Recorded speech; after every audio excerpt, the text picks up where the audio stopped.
Saya pertama di dalam TNI yang mengatakan civilian supremacy.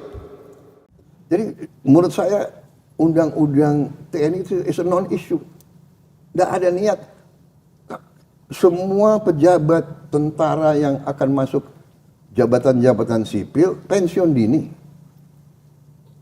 Hanya ada beberapa lembaga yang memang diizinkan. 14 itu. Intelligence, bencana alam, Basarnas, dari dulu kan ini hanya mengformalkan. Kemudian apa ya katanya kejaksaan, kenapa? Ya kejaksaan ada jaksa apa pidana militer. Kemudian hakim agung, ada hakim agung ya kan?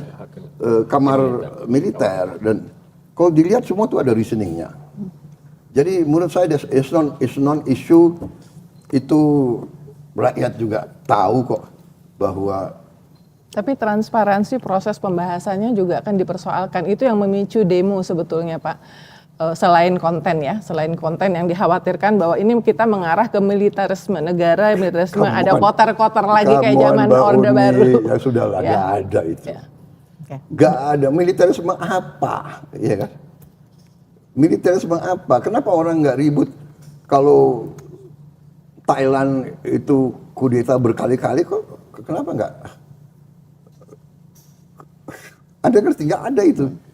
Militarisme apa? Jadi, saudara, kalau Anda tanya secara objektif ya, bikin survei, tanya rakyat, lembaga mana yang paling dipercaya oleh rakyat? Jangan elit intelektual di Jakarta yang punya akses, yang ya kan, yang banyak punya pandangan-pandangan tertentu gitu ya.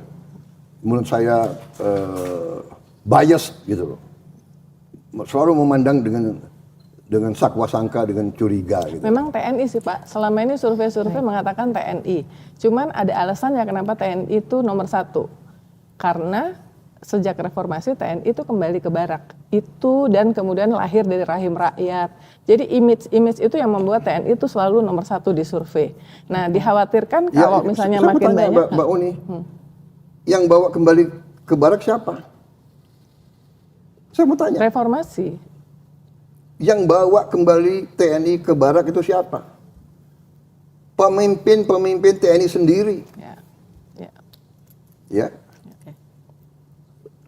Kita sadar waktu itu, Pak Wiranto, Pak Yudhoyono, ya kan, Agus Wiradikusuma, termasuk saya yang dorong. Saya pertama di dalam TNI yang mengatakan civilian supremacy. Saya tunduk dan saya buktikan bahwa saya tunduk kepada pemimpin sipil. Saya diberhentikan oleh Pak Habibie, siap. Pada saya pegang pasukan terbanyak. Jadi jangan salah. Jangan selalu pakai narasi yang selalu, ya kan? Menurut saya kita objektif, rakyat itu masih percaya sama TNI. Ya, baik. Karena apa? Tidak hanya itu. Kalau ada bencana alam, siapa yang pertama kali? TNI.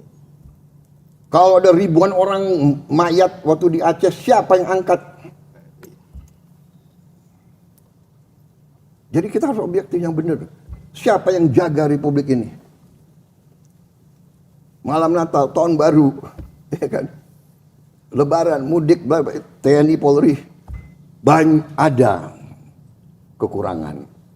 Ada unsur-unsur yang, ya semua lembaga kita, ada hal-hal yang tidak baik. Ini tanggung jawab kita bersama, mari kita perbaiki. Saya tegas terus di TNI, di Polri. Bersihkan diri kalian. Baik. Sebelum nanti saya ambil tindakan atas nama sebagai mandataris rakyat.